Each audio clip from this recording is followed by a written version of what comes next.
need to be able to actually get all these dudes. Oh shit! It's the wrong one. You flipped your boy. He's like, yeah, we ain't hearing none of that no more. Get He him said, out of here. I love it. You gotta love it. Wow. "Oh, dude, that's hilarious." Okay, so we just got word Brock Purdy is officially starting tomorrow. Mhm. Yep. How are we feeling about it, fellas? Media, we'll go with you first.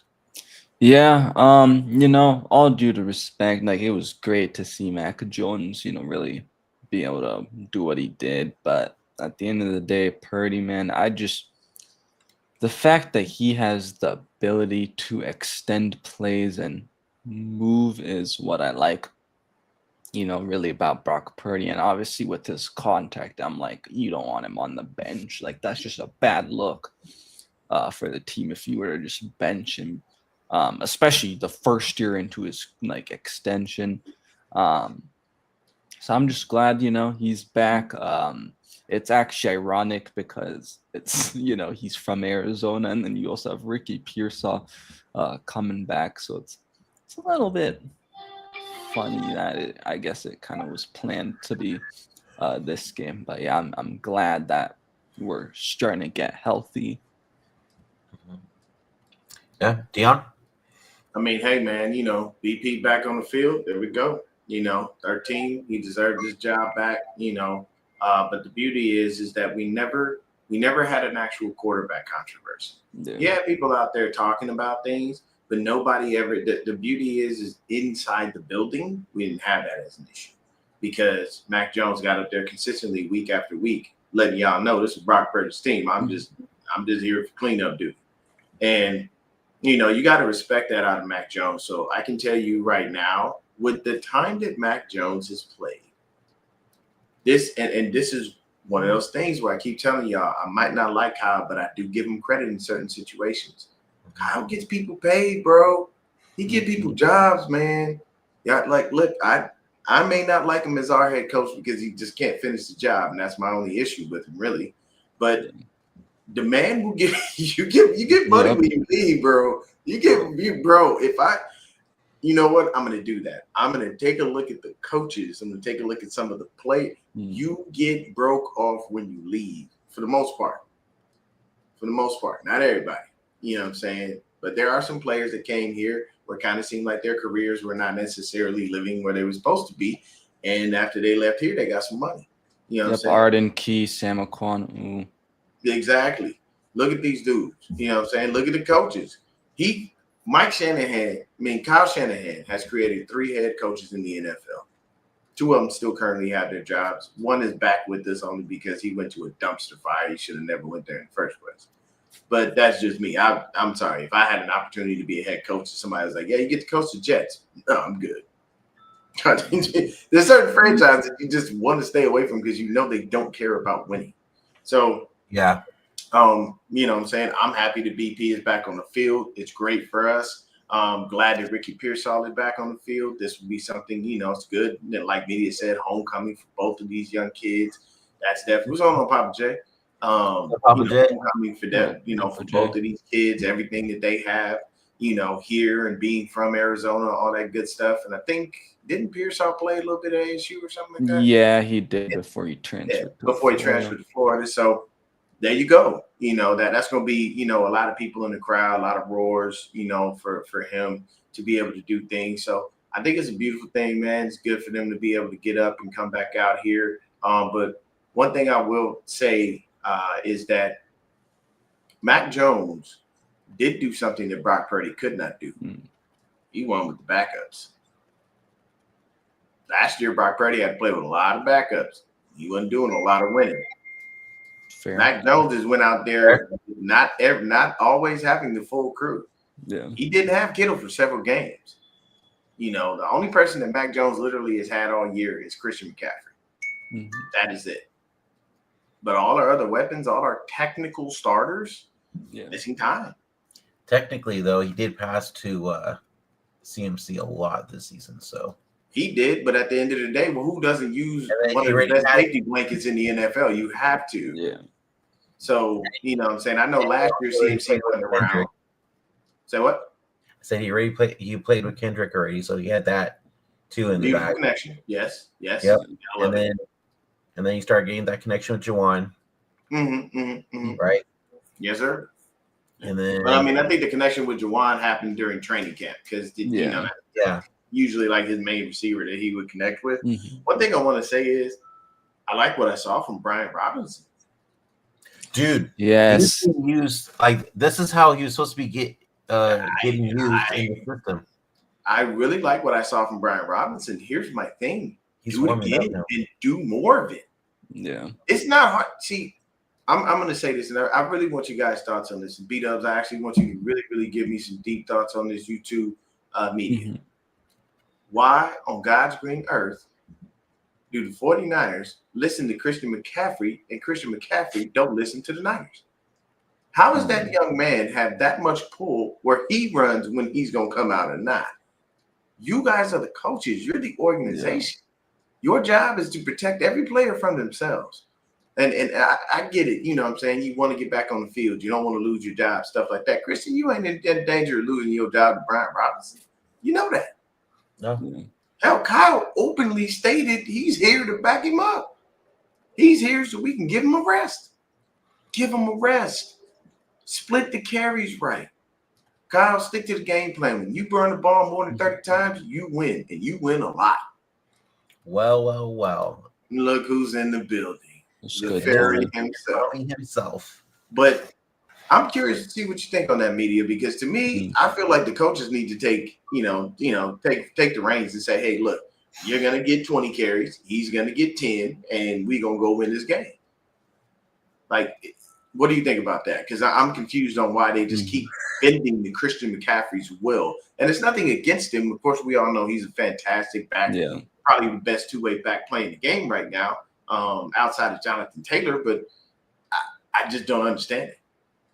Yeah, I don't know if I have a great answer for that, honestly, but it is just weird that a lot of times, especially when it's a star player, it's like, oh, you have to have them out there. But I think if you're showing that this other guy that you have is also successful, you should be playing him more and telling the players like, hey, this is what the game plan is. I mean, it's different if it's like, all right, the game plan was like, Christian McCaffrey's gonna get 20, and then let's say the Niners are running it 40 times, then Brian Robinson runs it 20, but it's like not working. Then I'm like, okay, yeah, you want CMC more, but the fact that it's working right now with Brian Robinson, you got to protect CMC from himself, and especially coming off that injury, last year, right? If this team has, playoff aspirations, you want to have CMC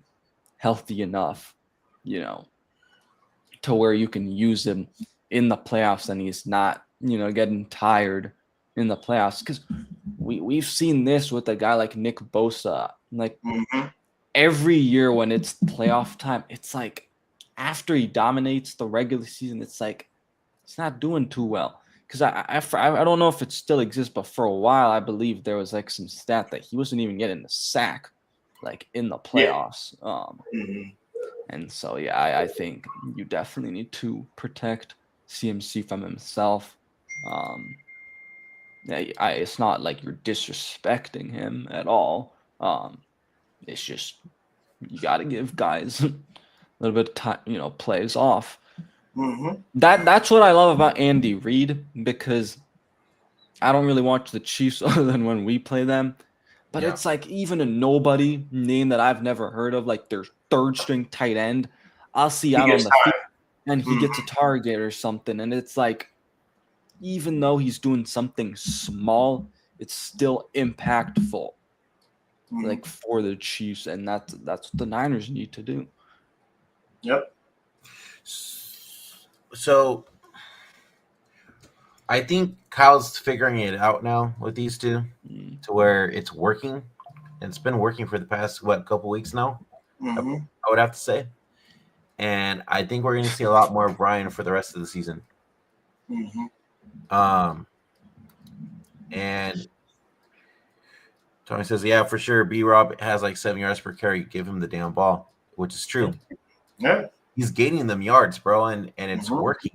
Mhm. So if they could just continue to split the carries throughout the games every week for the rest of the season, something magical is gonna fucking happen, man. We're gonna start scoring some motherfucking points. You know what I'm saying? There you go. And nobody's gonna expect it. Everybody's gonna expect CMC all the freaking time, right? Yeah. Mm-hmm. Then we can just kind of surprise them, put B Rob in there, boom, 7 yards right there. Yeah. You know? And that's the thing. It's mixing it up so Yes. that people can't get used to the same dude. Mhm. If you know CMC is coming, you kind of know what to look for. Exactly. If you continually are mixing it up, you don't know. If I run a 2 tight end set with Jake Tonjes and George Kittle, you now know that Tonjes is viable threat in the pass game. You don't know who I'm throwing to. You may think it's 85. It's not. Might be 88. You know what I'm saying? So it's like these are the points where I get frustrated with Kyle, because for all of the creative genius tag that he gets, there's so many things that he doesn't do with all of the weapons that he has at his disposal, and it confuses me. I'm like, bro, you supposed to be an offensive guru, man. You got too many weapons. Use them. You know what I'm saying? And he's like, oh, yeah, we have run a 3 tight end set in his last interview, if you count Juice. Nah, fool, we ain't talking about a fullback. We talking about 3 actual full-on tight ends. Luke Farrell, Jake Tonjes, and George Kittle. If you did run 3 tight end sets with those dudes on the field, you might see some different results. I'm just saying. What's going on, Jason? So me personally, in this game, to be honest with you, because there's no Marvin Harrison Jr., we need to be worried about a dude who historically eats us alive. His name is Michael Wilson out of USC. I may not like USC as a college, but they produce some darn good football players. I can tell you that much. And Michael Wilson has been balling. And whenever he decides to play us, he seems to turn up for no darn reason. And with Marvin Harrison Jr. out, they're going to target him more. So we're going to have to deal with Wilson. We're going to have to deal with Trey McBride, and we're probably going to have to deal with DeMercado. Now, the issue with DeMercado is that boy got speed. I need you to stop with the UCLA slander in the chat. Oh, I have some slander from yesterday, bro. I will have, but I'm not gonna get. I'm not even gonna get to it. I'm not going to stop. So we may suck at football. We are balling in basketball. You all lost yesterday, by the way. You all lost yesterday, by the way. Here we go. Yeah. You got your little. I need to give my dad a call too, because he's a UCLA fan. So. You know. Speaking of Michael Wilson, UCLA fan. Yeah. Why have you never told me this? I don't know. I guess I just media. If I ever meet you and your family, I have to give your dad a big hug, and I have to tell him that his son failed him. Like in Arizona. But real quick, Wilson actually went to. He's a local guy, like in terms of California, because he went to Stanford. Oh, he went to Stanford. My bad, wrong school. Yeah, but yeah, you're right, dude. I feel like every time, like the Cardinals, every time he plays us. Every time the Cardinals don't have someone, or they do like have someone, so every time I'm like seeing him in the end. So those are my 3 guys to watch, and I want to know if you guys have guys to watch on offense outside of those 3 dudes, because I figured those are going to be their main targets. You're going to have DeMercado, it's going to be Wilson, it's going to be McBride. Yeah. We do have an issue with covering tight ends right now because Fred isn't in the game, so that's going to suck. Because deep winners covering anybody right now has been garbage, and Tatum Bethune has to handle the mic duty, so he can't do it. So what do y'all think? I don't even know who their other weapons are. So, Greg Dortch is a little shifty, right? Dortch is a little bit shifty. He is. So right now, just looking at it, because I always keep their stats and stuff up. Let's see who it is. Yeah, DeMercado is going to be the de facto running back. When it comes to receiving, Trey McBride, Michael Wilson. Oh, snap. I forgot they had Zay Jones. Okay. I think he's hurt. He's IR. Zay Jones is out. Then you got Greg Dortch. That's literally it, bro. Right now, looking at their stats, there are no other receivers, man. So with Harrison Jr. out, with Zay Jones out, they're going to have to rely on the people that I stated. There's no one else. Unless we just get randomly beat by some nobody, which unfortunately that happens to us every now and then. Let's hope it doesn't. I'm just worried about this D line going. this D-line got fucking mollywopped last week. Yes, I know you it's still saw happening, but Bryce still. Huff, bro, like getting double teamed, and it was like, Put that comment up. This people, there are times where I will be a homer, but this is a full-on fact. We are going to get beat down so bad they may just take the broadcast off national television. Why on God's green earth?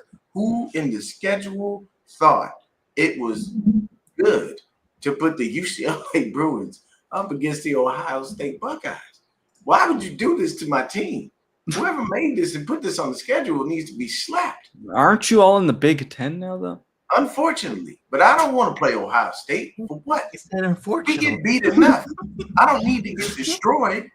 I can take a 10-point loss or something like that. I don't want a 40-point loss hanged on my head. It's gonna be ugly. Ohio State is gonna murder us in cold blood on national television without question and without hesitation. So it is what it is.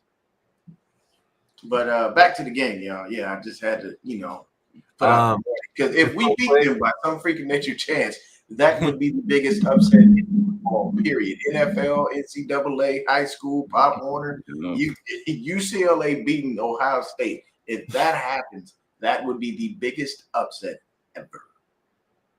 Dang, Tommy, you hate on everybody. How you don't like the Buckeyes, man? I may not like them, but you gotta respect them. They do some things, man. Oh yes, sir. Big Yes, Ohio sir. State I fan. will be there, Jason. Yes, sir. But for us, what do y'all think? Okay, so tell me what you think, media, as far as like how we'll look on offense with the return of BP, the return of Slick Rick. Oh no, it's all good, Callie. It's all love, and I had to just be honest, so it's all love, man. But yeah, what do you think about BP returning, man? Pearsall returning. We got a couple of guys might possibly have to knock a little rust off here, because they haven't played in a while. Mhm.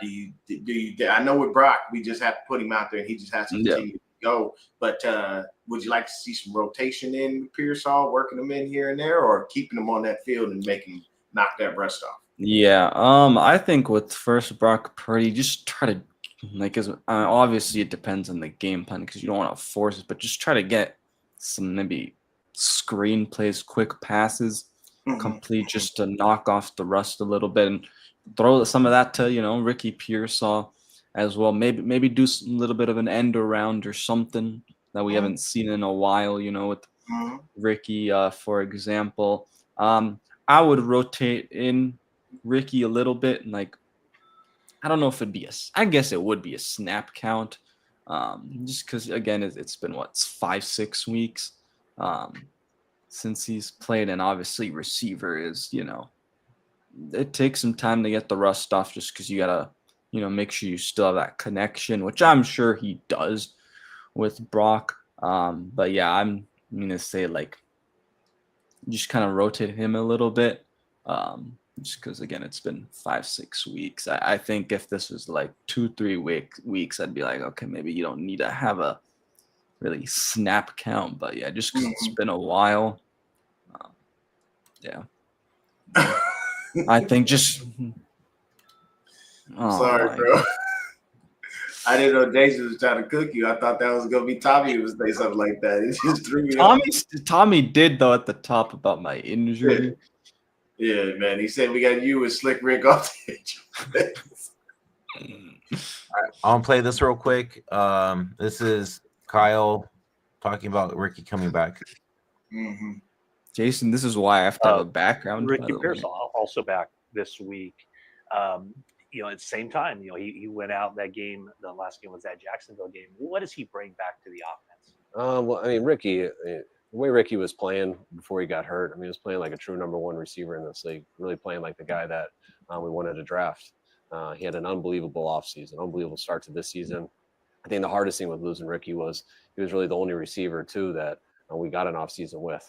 He was the only one who we had throughout training camp, with JJ not doing training camp and then JJ getting hurt after. And when Ricky went down, it was really tough because we were having guys with KB, Sky, even D-Rob being out that month, guys that really hadn't been practicing with us for a while. So That was a huge challenge for us, especially with Mac coming in. That's what was one of the other things that was so impressive with Mac. But all these guys getting so much better while Ricky's been out, and then be able to bring back Ricky, who, even though it's his only second year, he's quickly become our veteran, who's had the most reps with us and stuff. So huge to get him back for the talent, the guy, and excited he's coming back with Brock too. Yeah.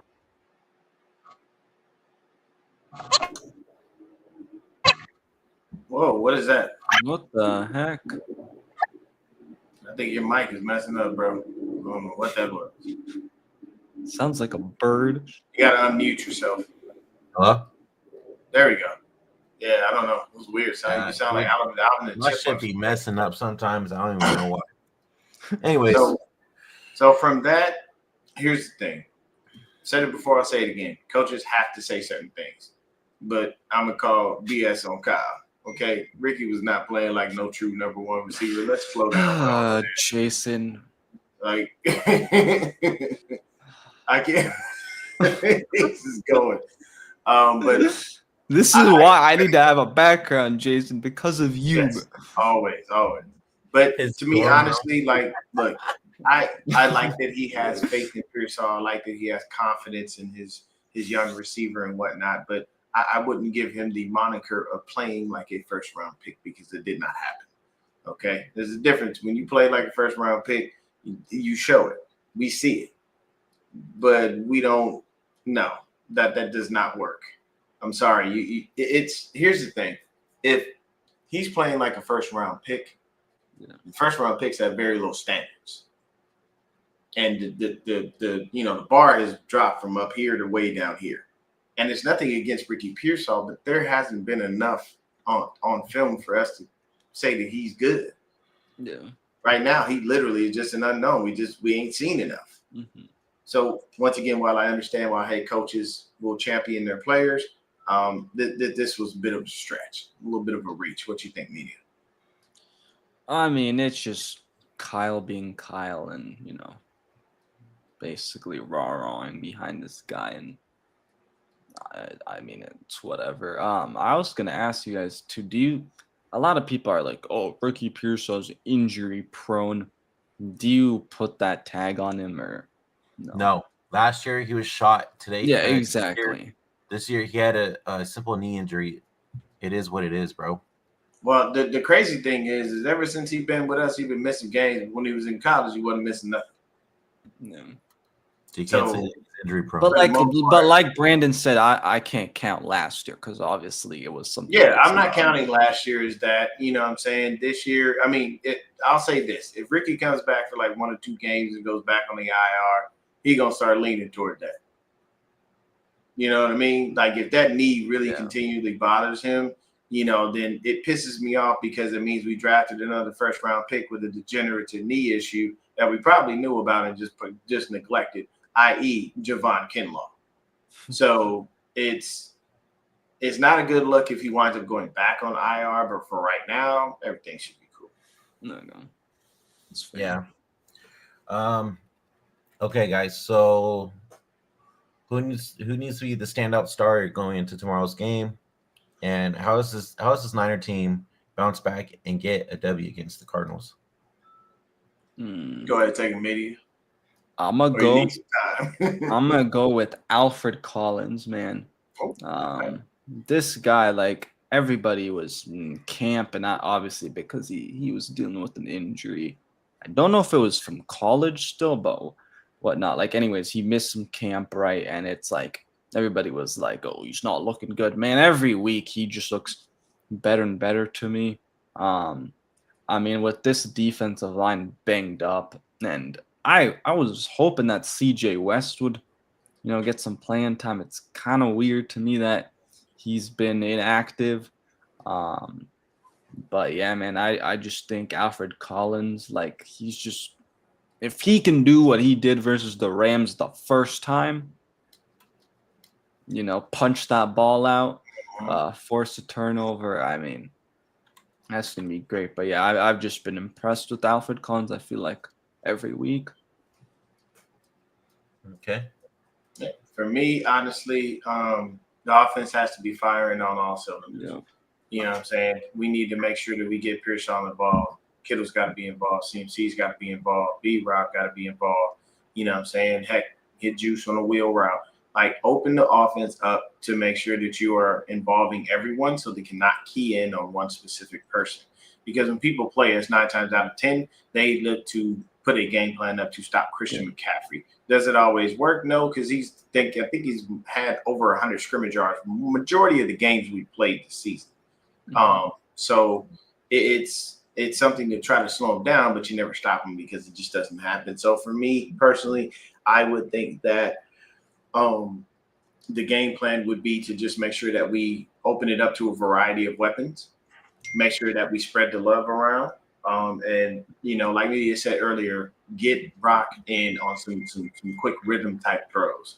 Like, let him get rolling. You know what I mean? Mm-hmm. So he builds his confidence and he starts feeling like he can, sling the rock a little bit better. And the number one thing I will state is, if Brock goes out and has a really bad game, media is going to have they are going to go crazy. Yeah. They are going to be like, well, you put in Brock Purdy off of an injury and look how he looks. Why didn't you just stick with Mac Jones? And it's like, okay, once again, people, this is not Atlanta. We're not doing that. Okay. I'm not about to waste that kind of money. He gonna get on the field and show us what he got. Yeah. You know what I'm saying? So, hey, look, man, put that up there. That last comment, put it up there. Get the kid, open the door for him, man. Just see what you got.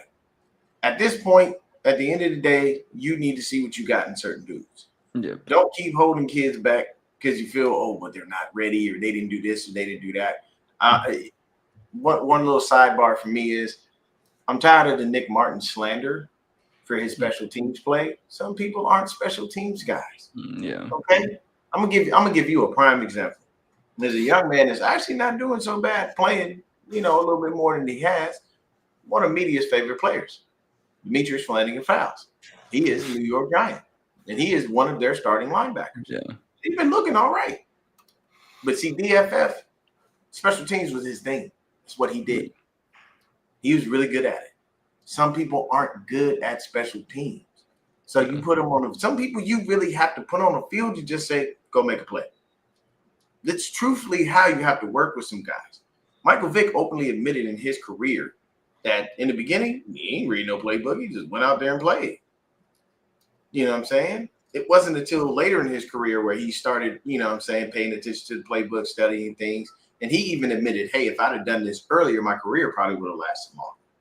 But what I'm saying is, oh my gosh, yes, Callie, I agree with you on that one. This is just 100%. Well, actually, no, putting him out there ain't gonna make no difference because he's just as bad, if not worse. Zeke was getting beat too, so we're just stuck at the safety position.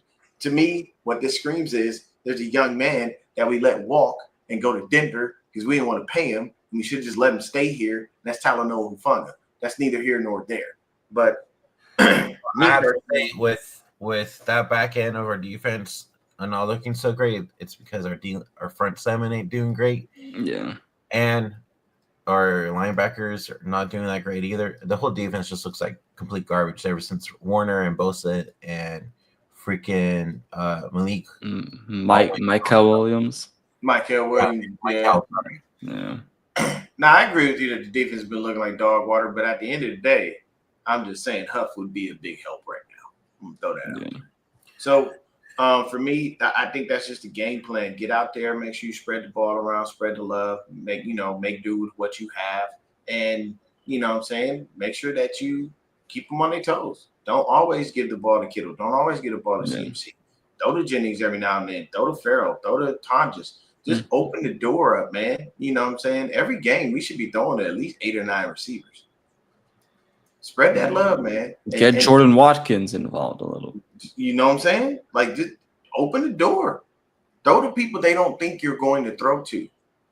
Make them make them scared of the nobodies, and then you can hit the somebodies. Yeah.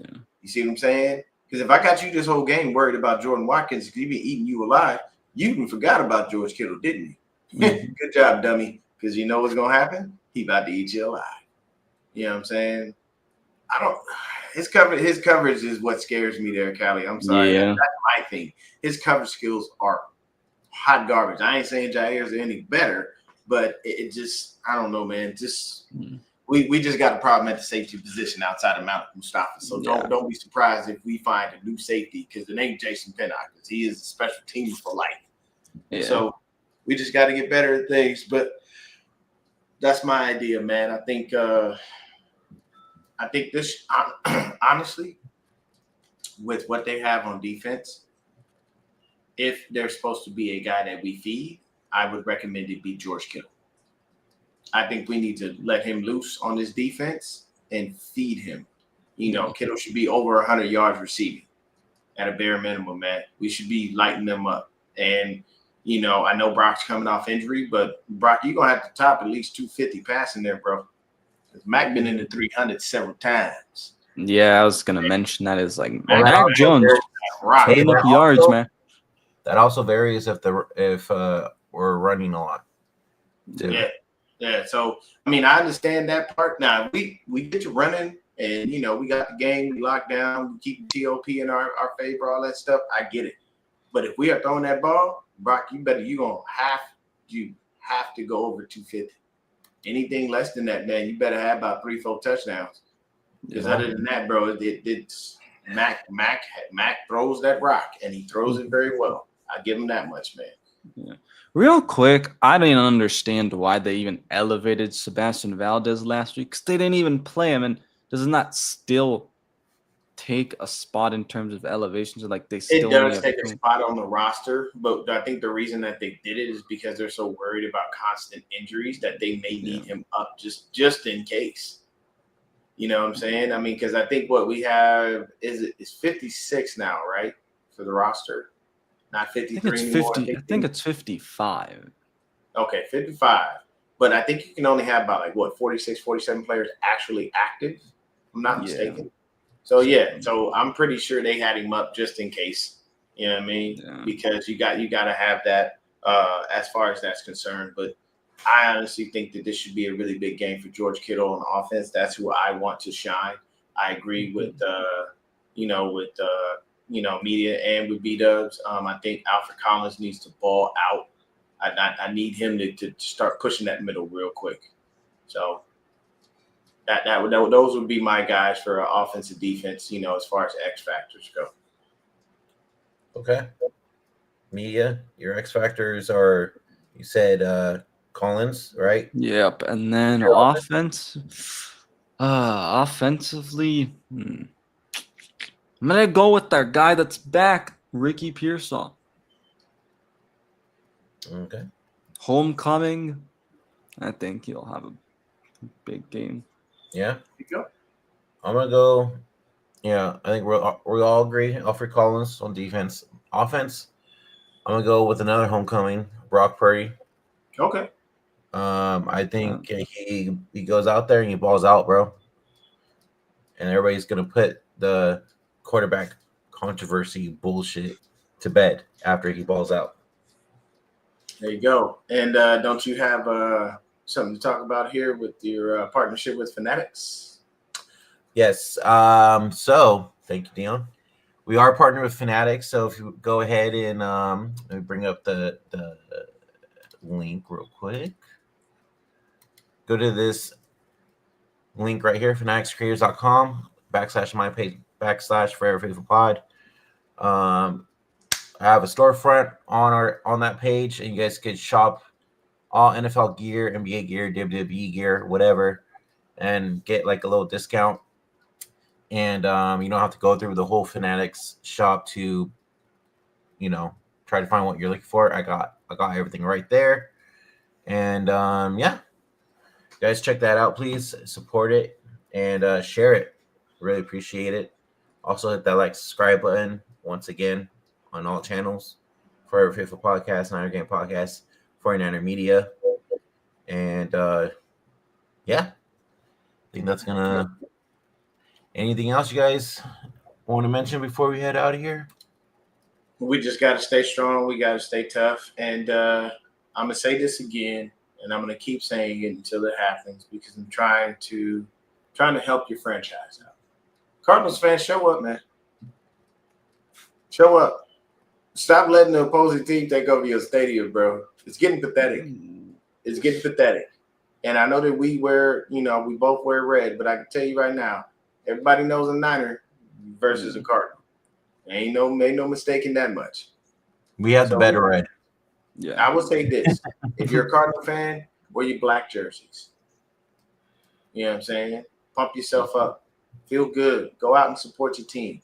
Because we keep taking over, opposing teams keep taking over your stadium. You guys definitely are never going to show up. I'm sorry. But I do want to talk about something real quick. What do you guys think is going to happen with Kyler Murray? I think he's going to get cut. I think they're going to release him. Yeah. I think if I'm not mistaken, I think they've already given him all his guaranteed money. So what do y'all think about that, man? Because Jacoby seems to be the guy right now. I think he might get cut too, to be honest. Kyler isn't it, bro. He isn't it for that team. It's not looking good for sure. Yeah, I'm trying to pull his contract up. I think he gets cut and then goes to the A's. Oh yeah, everybody has been saying he's gonna play baseball here. He might. Because now, oh my God, bro, I gotta share the screen. This is insanity. You guys are gonna laugh, bro. I didn't know it was costing him this much money. This is insane. Oh gosh. Oh my God. Bro, his cap hit this year. Oh, $43 million. Shit. And then the dead cap this year, and then the next year 50. Look at 57. this. Yeah. Jesus. Okay, so they might hold on to him through 2026. Yeah, and then get him, and then get out of it like it says. Yeah. I honestly, I'd hold him till 2027 and then get rid of him because you don't want to pay that $52 million. Because you got 52. That'd be $52 million. Yeah, no. Mm-mm. Yeah, you ain't paying him that. That is a ton of money. So like this is just something that I've been talking about just in general. It's just, man, it's ugly when you pay a quarterback an absorbent amount of money and he don't really deserve that bread. And look at what you got yourself into. And they don't structure. The one thing that I will say about the 49ers is we're lucky we have Parag Marate back there structuring these contracts, constantly finding ways to get out. Whereas I don't know who's doing that over there in Arizona, but y'all need to get somebody new because it ain't working. They do not crunch numbers well, man. That is ugly. What else you got there, B-Dubs? All right, so this is Kyle talking about how basically the offense needs to pick up the slack that the defense is giving. Because it's always been the defense picking up the slack, right? So this is him talking about that real quick. Guys coming back to the offense, does it put a little bit more on their plate to kind of pick up the slack here down the stretch? I understand that question and why people say that, but it's always hard for me to answer because I've never in my life asked an offensive player or any player like, hey, you got to pick up the slack because this side of the ball is down or anything like that. I understand it because we have a lot more guys in offense who have done it before, and where there's a lot more guys who haven't on defense. But our expectations every single week is to do the best you possibly can and nothing else. So for me to say that you need more in that would kind of contradict how I look at them every other day. So not something I talk about, but I understand the question, and we got to play at a high level, and I think we're capable of doing that. Talking about guys coming back to the offense, does it put a little bit more on their?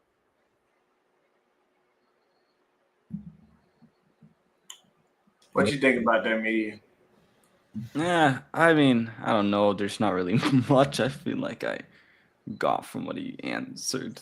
I mean, he kind of gave us to quote the movie The Campaign with Will Ferrell and Zach Galifianakis. He gave us the old DC dip and twirl. He just danced around the question.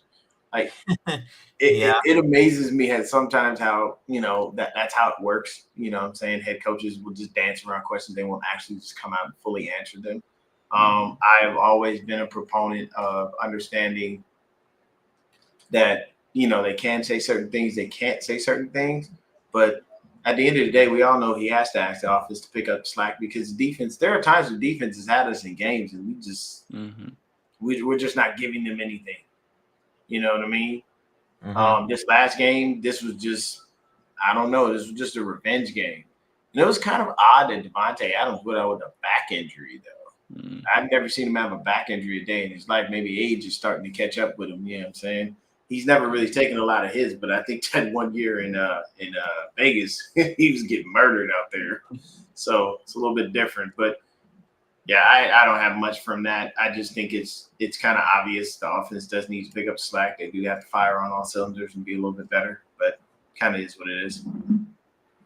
Yeah, I agree. And then just real quick, it's kind of off topic, but I'm just going to say it anyways. For those of you that have YouTube TV, we got ESPN is back and ABC back, so we're good for Monday Night Football next week. There you go. Yep. But yeah, is there anything else before we head out? Let's get this dub. Let's have a good bounce back, game. Glad that Purdy and Pierce are back. Mm-hmm. Yeah. I got one more thing for you guys. Thoughts on them pushing Brandon Ayuk's window open? I don't think he's coming back this year. Yeah, just send him the rest of the season. Forget it. Like, what's the point? You think that injury was really, really it must have been that bad. It was ACL, MCL, and then meniscus. So meniscus, yeah.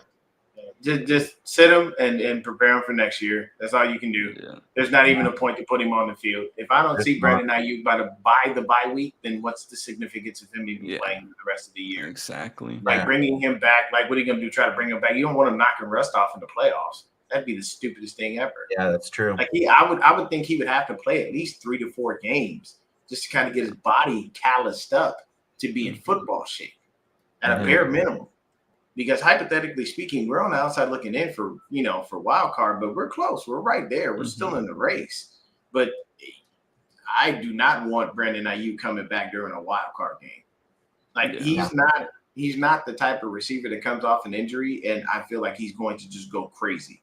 I feel like he's gonna have to work himself back in. Some guys you see that. Like, oh, okay, this dude's coming off an injury. I know he's about to light it up. Brandon ain't that dude. And it's not anything against him, but I just don't think he's that kind of guy.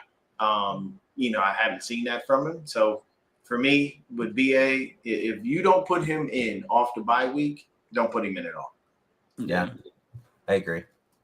Sure. Honestly, his window, like if he was gonna actually play after the bye week, I feel like it should be open now because his bye week's week 14, so it's like I feel like it should have been opened by now, and then that would be play, after the bye at least. But yeah, I don't think he'll play this year, honestly.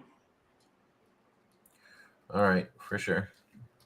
I gotta throw that in there because they were talking about it this week too. So yeah, man, it's just been a frustrating year for us with injuries and with certain things. It's like we know we're not gonna have Nick, we know we're not gonna have Fred. You know what I'm saying? And oddly enough, with Nick, we know we're not gonna have Nick until probably mid-training camp next year. Right. He heals up pretty quick, but I think this was another ACL, wasn't it? Yeah. Yep. Yeah, so that we all know that injury takes a while, but luckily Nick is a workout warrior and he heals up pretty quick. Warner's injury, actually, oddly enough, he could be back for the playoffs, if I'm not mistaken. I think the timeline for his injury gives him that, but they're not going to do that to him. Yeah. You know what I'm saying? Plus, unless we randomly just started ripping off wins consistently and looked like we were, headed for a Super Bowl run, they're not rushing that dude back. That's just stupid. You know what I'm saying? You're not going to have him come out there and re-injure himself or, play at like 30% when we would need him at 100. Yeah. Yeah. You don't want what happened to Greenlaw. So Not at all. Not at all. I wouldn't bring him back. Nope. Shout out to Quan Alexander for coming back from that biceps tear some years back as quick as he could, man, to try to help us out. We appreciate you, Quan.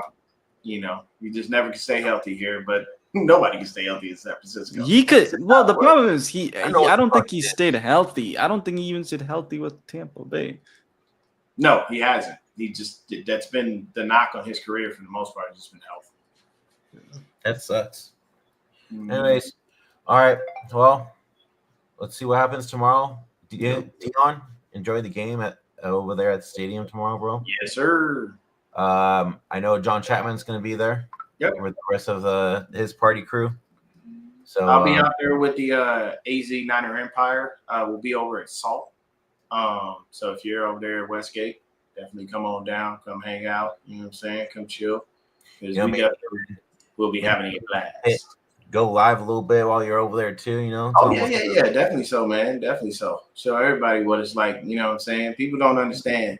Like I remember I posted a short going to the game, and literally there was so many people, like so many Niner fans. It was insane. People were looking like the comments were crazy. People were like, "Y'all do this?" Yes, we do this to a lot of stadiums. I just want you to understand. We're the most well-traveled fan base that. Yeah, in the league. I don't think there's anyone better than us. Yeah. So, all right. Well, you guys have a good one. Enjoy your Saturday and enjoy the game tomorrow. So next time, guys, go Niners. Go Niners.